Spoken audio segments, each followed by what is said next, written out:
Hare Krishna, Krishna Krishna, Hare Hare, Hare Rama, Rama Rama, Hare Hare. Hare Krishna. கஜேந்திரனின் சரணாகதி பிரார்த்தனை. Yes, Mataji, அதுதான். Thank you. இந்த கிளாஸ்க்காக நான் ரெடியா காத்துட்டு இருக்கேன். எப்படா ஏன்னா Hare Krishna Mataji. Hare Krishna. Pranams Mataji. Hare Krishna. Hare Krishna. நமஸ்காரம் மாதாஜி. நமஸ்காரம் Mataji. நமஸ்காரம். Hare Krishna.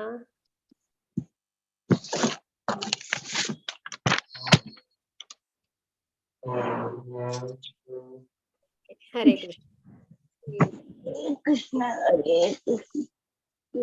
Krishna Hare Hare, Hare Ram, Hare Ram. Hare Krishna devotees. Malika Mataji, Prema Mataji, pranams. Hare Krishna. நமஸ்காரம் மாதாஜி. Hare Krishna. Okay. 8வது காண்டத்துல 3வது அத்தியாயம் நம்ம பார்க்க போறோம். கஜேந்திர மோக்ஷம். அதுதான் நம்ம pranams. இன்னைக்கு பார்க்க போற prayers in பாகவதம். அதுல நம்ம பார்க்க போறது ஸ்கிரீன் ஷேர் பண்ணிடுறேன்.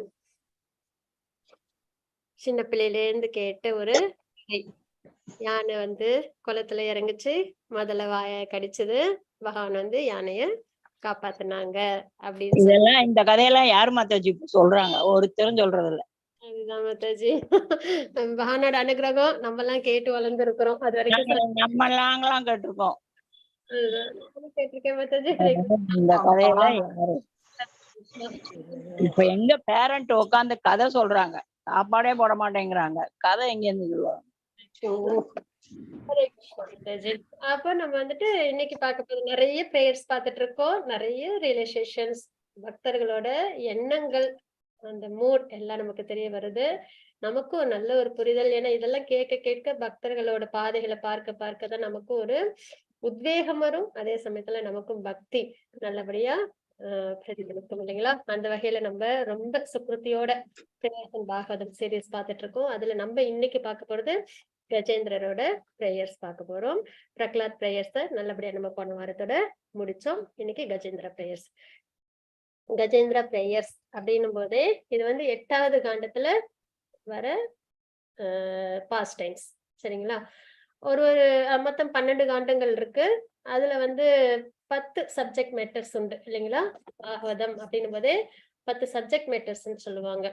அதாவது ஃபர்ஸ்ட் 2 கேண்டோவும் நம்ம நல்லபடியா தெரிஞ்சுக்கிட்டால் மட்டுமே தான் நமக்கு அந்த குவாலிபிகேஷன், பாகவதத்தை தெரிஞ்சுக்கும் அந்த தகுதி நம்மளால நல்லபடியா வளர்த்துக்க முடியும்.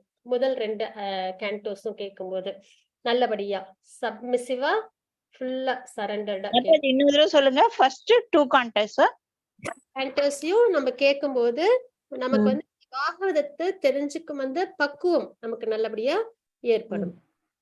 அதுக்கப்புறம் சர்கா, அது பத்தி நமக்கு 3வது பகவான் கொடுத்திருப்பாங்க. பிரைமரி கிரியேஷன்ஸ், பகவானால உருவாக்கப்பட்ட விஷயங்கள் பத்தி நம்ம 3வது காண்டத்துல தெரிஞ்சுக்கணும். சர்க்கால 4வது காண்டத்திலயும் 5வது கொஞ்சம் கேண்டோலயும் நம்ம விசர்கா, பிரம்மாவோட செகண்டரி கிரியேஷன்ஸ் பத்தி நம்ம பார்த்துட்டு வரோம். 5வது காண்டத்துல ஸ்தானம், அத நம்ம தெரிஞ்சுப்போம். அதாவது நேவல் இல்லைங்களா? பாகவதத்துல 12 காண்டமும் பகவானோட ஸ்வரூபத்தை நம்ம பார்க்கிற மாதிரி பாதத்துல இருந்து முதல் 2 அத்தியாயங்களும் பகவானுடைய 2 பாதங்கள், 3, 4 பகவானோட தைஸ், 5வது நேவல், 6வது இதயம், 7, 8 கரங்கள் இல்லைங்களா? அதுக்கப்புறம் 9வது அத்தியாயம் தொண்டை, 10வது அத்தியாயம் முகம், அதுக்கப்புறம் 11வது அத்தியாயம் ஃபோர்ஹெட், அதுக்கப்புறம் 12வது அத்தியாயம் சிரஸ் அப்படின்னு நம்ம பாக்குறோம் இல்லைங்களா? அந்த வகையில நேவல் அதுதான் 5வது காண்டமா நம்ம பாக்குறோம். அந்த நேவல்ல இருந்துதான் உலகங்கள்லாம் உருவாச்சு இல்லைங்களா? தாமரை தண்டு பிரம்மா வந்தாங்க, பிரம்மா மூலியமா இந்த 14 லோகங்களும் உருவாச்சு.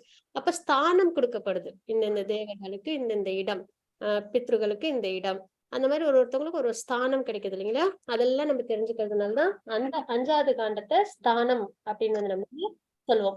அதுக்கப்புறம் 6வது காண்டத்துல போஷணம் அப்படின்ற சப்ஜெக்ட் மேட்டர்ஸ் நம்ம தெரிஞ்சுப்போம். பகவான் எப்படிலாம் ப்ரொடெக்ட் பண்றாங்க, பக்தியில ஈடுபட ஆரம்பிச்சிடுறோம். அதுக்கப்புறமா நம்மளுக்கு கொஞ்சம் அந்த அறிவு ஏற்படுது.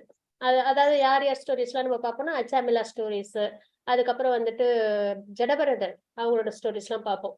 அஜாமிலாம் ரொம்ப சிறந்த பிராமணனா இருந்து என்ன ஆயிடுறாங்க, அவங்க கொஞ்சம் தடுமாற்றம் ஏற்படுத்துறாங்க வாழ்க்கையில. அதே மாதிரி பரத் மகாராஜரும் நல்ல பாவ நிலைக்கு வந்துடுறாங்க ஃபேமிலி எல்லாம் விட்டுட்டு. ஆனா ஒரு மான் கிட்ட பற்றுதல் வச்சதுனால அவங்களுக்கு பகவானை அடைய முடியாம ஒரு மான் பிறவி எடுத்து அதுக்கப்புறம் ஜடபரதரா அவங்க வந்து வாழ்ந்து மறுபடியும் அவங்க பகவானை அடைகிறாங்க. அப்ப இந்த மாதிரி பக்தியில வந்ததுக்கு அப்புறமும் சில தவறுகள் ஏற்படும் போதும் பகவான் என்ன பண்றாங்க, அப்படியே விட்டுறது இல்ல. சரி நீதான் பக்தியில இருந்து விலகிக்கிட்டே போ அப்படின்னு சொல்லி விட்டுறது இல்ல.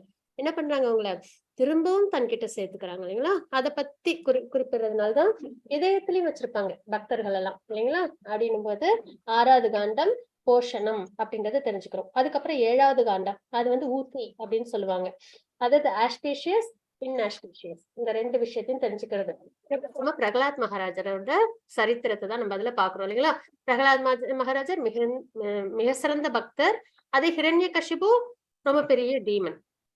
அப்ப இவங்க 2 பேருக்கும் இடையிலான அந்த அதாவது பகவானை வழிபாடு பண்ற நிலை அதோட உயர்த்தி, பகவானை வழிபாடு பண்ணாம அதர்மத்தின் நிலை அதோட தாழ்வு இதெல்லாத்தையும் நம்ம தெரிஞ்சுக்கிறோம் இல்லைங்களா. 7வது காண்டத்துல நிறைய ஆச்சாரியர்கள் பிரபு பார்த்தா எல்லாருமே வந்து இந்த 7வது காண்டத்துக்கு ரொம்ப ஸ்ட்ரெஸ் கொடுப்பாங்க.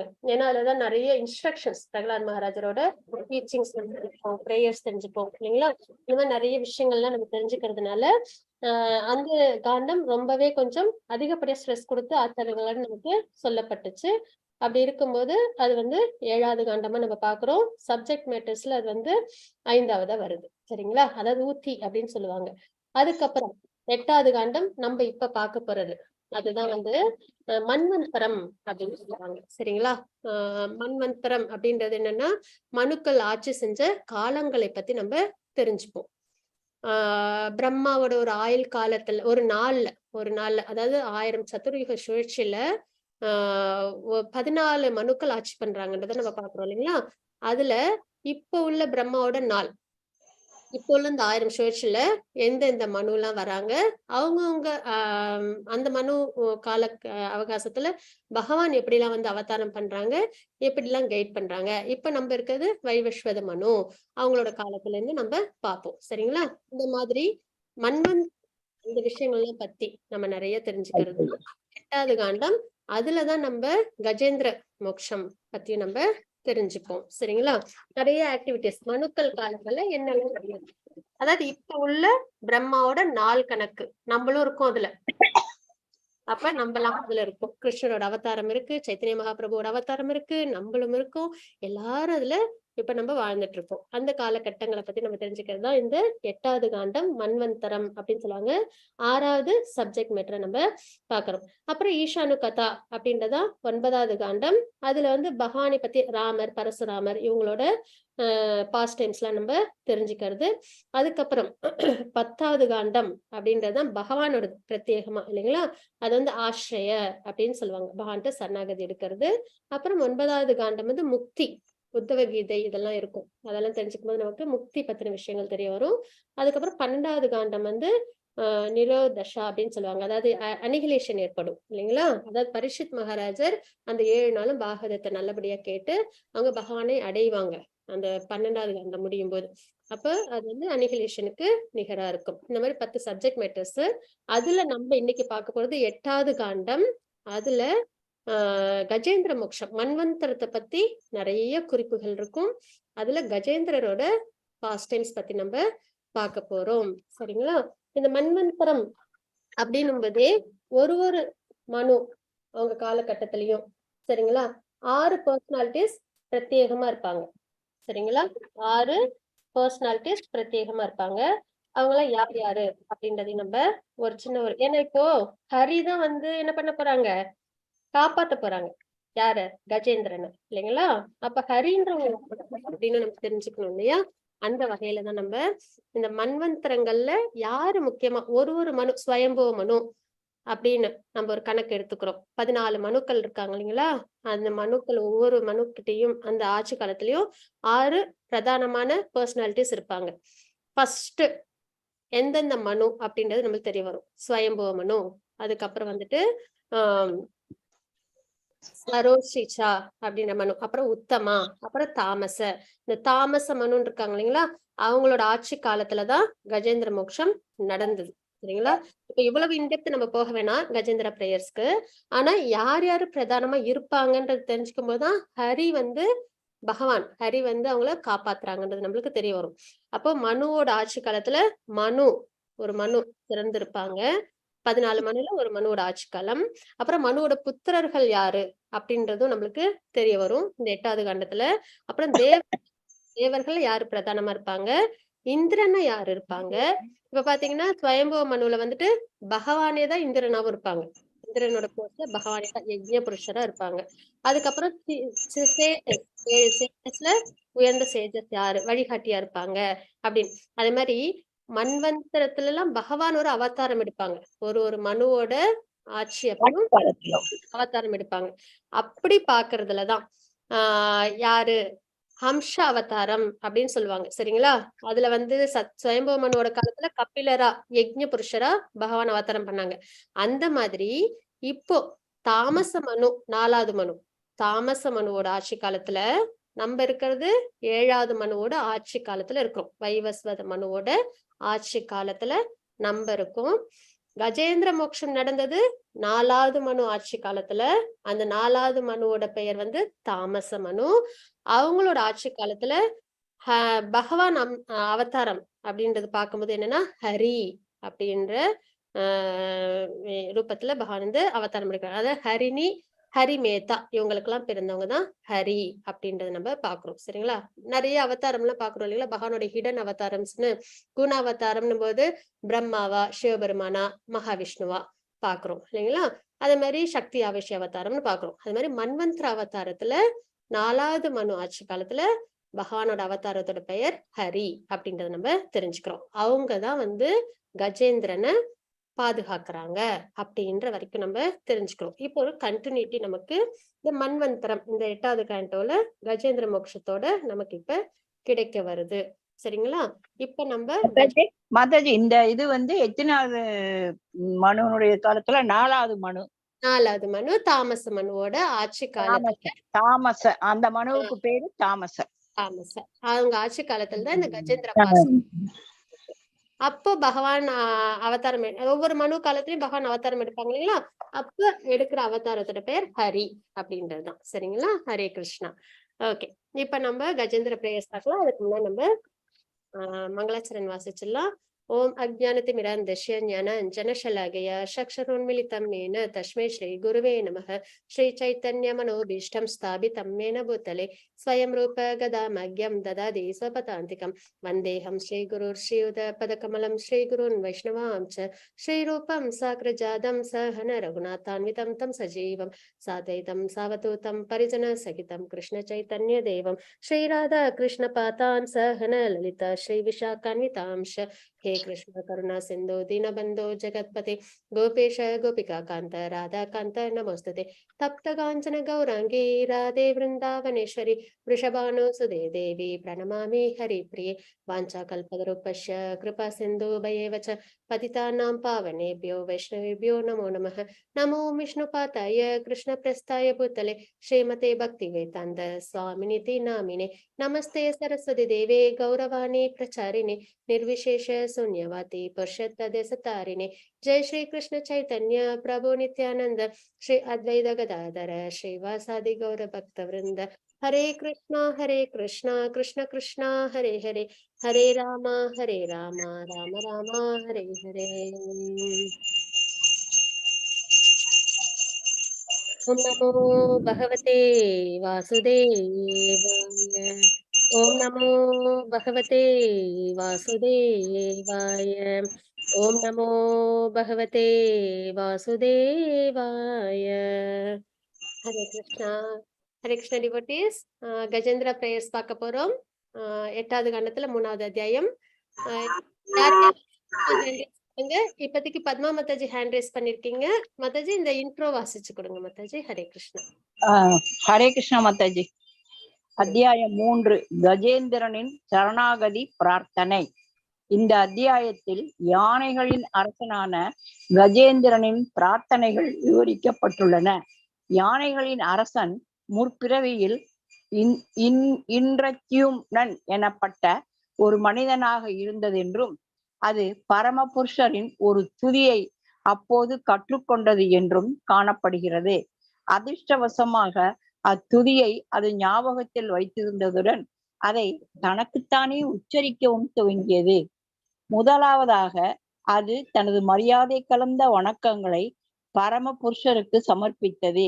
மேலும் முதலையால் தாக்கப்பட்டுள்ள அபாயகரமான சூழ்நிலையின் காரணத்தால் பிரார்த்தனைகளை நன்கு உச்சரிக்க முடியாத தனது குறையை பொருத்தமான வார்த்தைகளில் பின்வருமாறு கூறியது.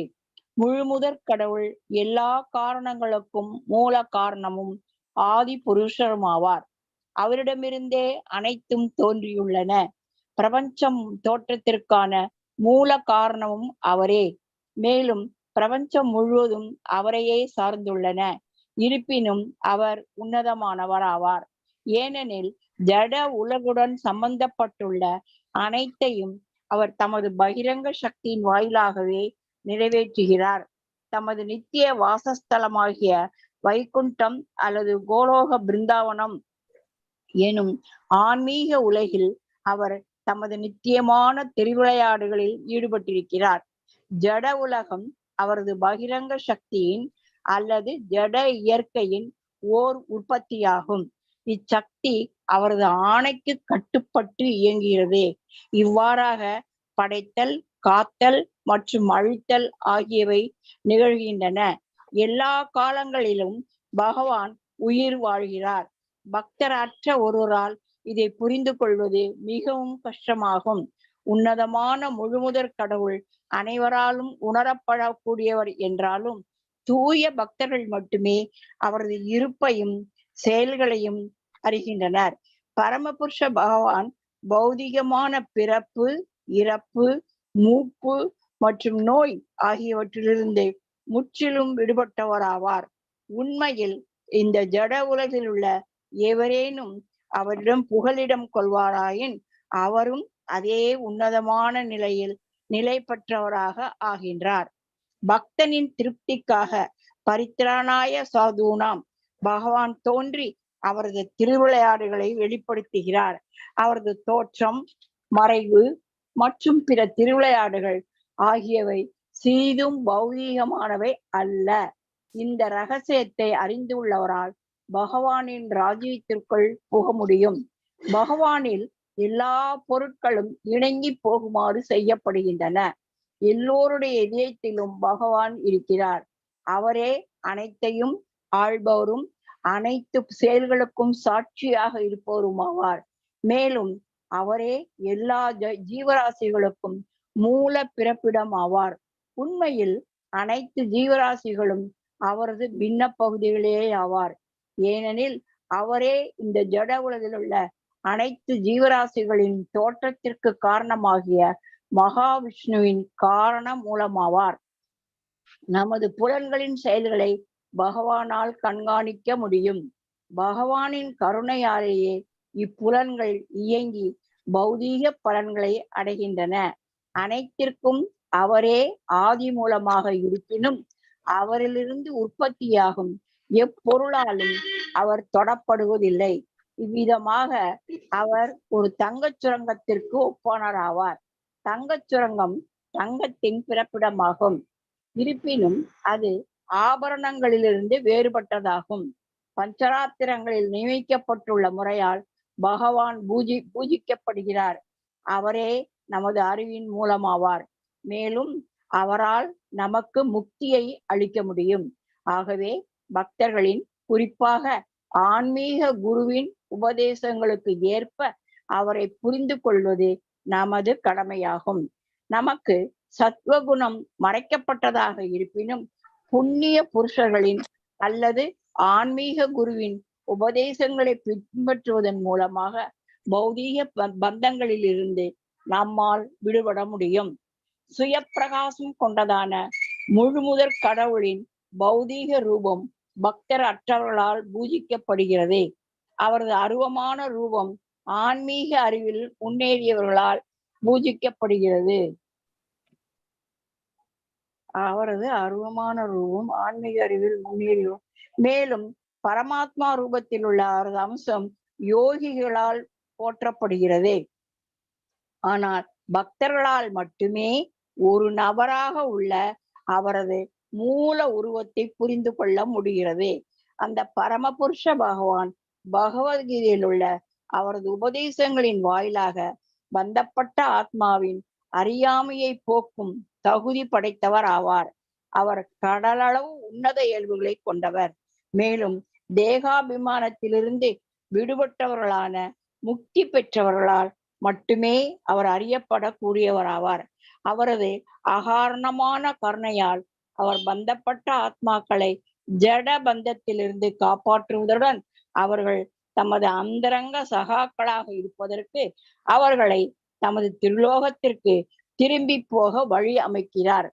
ஆயினும் தூய பக்தர் ஒருவர் வீடு பேரடைய விரும்புவதில்லை. இந்த ஜட உலகில் தனது சேவையை நிறைவேற்றுவதில் அவர் திருப்தி அடைகிறார். தூய பக்தரான பரம பக்தர் ஒருவர் பரமபுருஷ பகவானிலிருந்து ஏதையும் கேட்பதில்லை. வாழ்வின் பௌதிகமான எண்ணத்திலிருந்து விடைபட்டு இறைவனின் உன்னத அன்பு தொண்டில் ஈடுபட்டிருப்பதே அவருடைய ஒரே பிரார்த்தனையாகும்.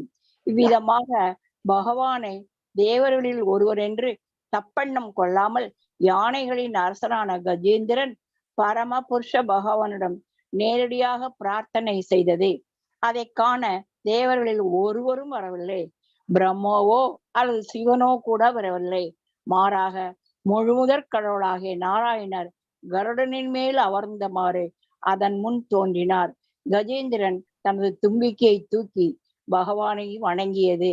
பகவானும் அதை உடனே நீரிலிருந்து வெளியே இழுத்தார். அப்போது கஜேந்திரனின் காலை கவ்விக்கொண்டிருந்த முதலையும் நீருக்கு வெளியே வந்தது. பிறகு பகவான் முதலையை கொன்று கஜேந்திரனை காப்பாற்றினார். ஹரே கிருஷ்ண மாதாஜி. சூப்பர் மாதாஜி கதை. தேங்க்யூ மாதாஜி. ஹரே கிருஷ்ண. பிரேயர்ஸ் எல்லாத்தையும் அப்படியே சம்மரியா பிரபுபதா நமக்கு கொடுத்திருக்காங்க. கஜேந்திரனோட பிரேயர்ஸ் பார்க்க போறோம். கஜேந்திரா அப்படின்னா என்ன அப்படின்னா யானைன்னு நம்ம சொல்லுவோம். கஜேந்திரன் என்பது யானைகளின் அரசன். இந்திரானாலே அரசன் இல்லைங்களா? தேவர்களின் அரசன் யாரு? இந்திரன். அப்ப யானைகளின் அரசன் கஜேந்திரன். அந்த அளவுக்கு ரொம்ப வந்துட்டு ஸ்ட்ராங்கா இருப்பாங்களாம். அதாவது கஜேந்திர மோக்ஷம் அப்படின்னு பாஸ்ட் டைம் வந்து உங்களுக்கு நமக்கு 8வது காண்டத்துல 2வது அத்தியாயம் தொடங்கி 4வது அத்தியாயம் வரைக்கும் நமக்கு கொடுத்திருக்காங்க. சரிங்களா? பாகவதத்துல கஜேந்திரா பாஸ்ட் டைம்ஸ். அதாவது 8வது அத்தியாயத்துல முதல் சாப்டர்ஸ்ல லாஸ்ட்ல ஒரு ஸ்லோகத்துல வந்து இப்ப சுகதேவ் கோஸ்வாமி மன்வந்தரங்கள் பத்தி எல்லாம் வந்துட்டு விளக்கம் கொடுத்துட்டு இருக்கும்போது இந்த மாதிரி ஹரி வந்து கஜேந்திரன் யானையை வந்து காப்பாத்தினாங்கன்னு சொல்லுவாங்க ஒரு வார்த்தை. உடனே பரீட்சித் மகாராஜருக்கு ஆசை வந்துரும். அப்படியா, அந்த பாஸ்ட் டைம்ஸ் எனக்கு விளக்கமா சொல்லுங்களேன் அப்படின்னு சொல்லி கேட்பாங்க. ஏன்னா பரீட்சித் மகாராஜருக்கு அவ்வளவு ஆர்வம் மகானை பத்தி எல்லாம் தெரிஞ்சுக்கணும்னு. அப்ப எனக்கு சொல்லுங்களேன் அப்படின்னு சொன்ன உடனே சுகதேவ் கோஸ்வாமி 2வது அத்தியாயம் 3வது அத்தியாயம் 4வது அத்தியாயம் இது 3 வந்து கஜேந்திர பாஸ்ட் டைம்ஸ் பத்தி தான் விளக்கம் கொடுத்திருப்பாங்க. கஜேந்திரன்றவங்க யானைகளின் அரசன். சரிங்களா? அப்ப ரொம்ப அதாவது ரொம்ப வந்துட்டு ஸ்ட்ராங்கு, ரொம்ப ஜெய்ஜாண்டிக்கா இருப்பாங்களாம். அதாவது அவங்க இருக்கும்போது எல்லாருமே பயப்படுவாங்களாம். சிங்கம் அதெல்லாம் கூட வந்துட்டு கிட்டக்க வராதாம். அந்த அளவுக்கு காட்டே தன்னோட ஆதிக்கத்துல இருக்கிற அளவுக்கு ரொம்ப வந்துட்டு அவங்க வந்து பவர்ஃபுல்லா இருந்தாங்க அப்படின்றது. இன்னொரு விஷயம் என்ன அப்படின்னா, கஜேந்திரன் அப்படின்றவங்க வந்து எங்க இப்ப அதாவது ஒரு திரிகூட்டம் அப்படின்ற ஒரு இடம் உண்டு, பார்க்கடல். சரிங்களா? ஆக்சுவலா வைகுண்டம் இருக்கு இல்லைங்களா? பார்க்கடல் அப்படின்றது இந்த ஜட உலகத்துக்குள்ளார இருக்கிற பார்க்கடல். சரிங்களா? மகாலட்சுமியோட விருப்பத்தின்படி பகவான் என்ன பண்ணாங்கன்னா ஜட உலகத்துக்குள்ளாரையும் பார்க்கடலை உருவாக்குனாங்க அப்படின்றது. அந்த இடத்துல எல்லாம் தான் துருவ நட்சத்திரம் இதெல்லாமும் இருக்கும். சரிங்களா?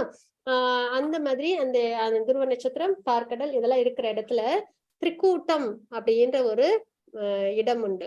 அந்த திரிகூட்டம் அப்படின்றது என்ன அப்படின்னா 3 பெரிய மலைகளை கொண்ட இடம்.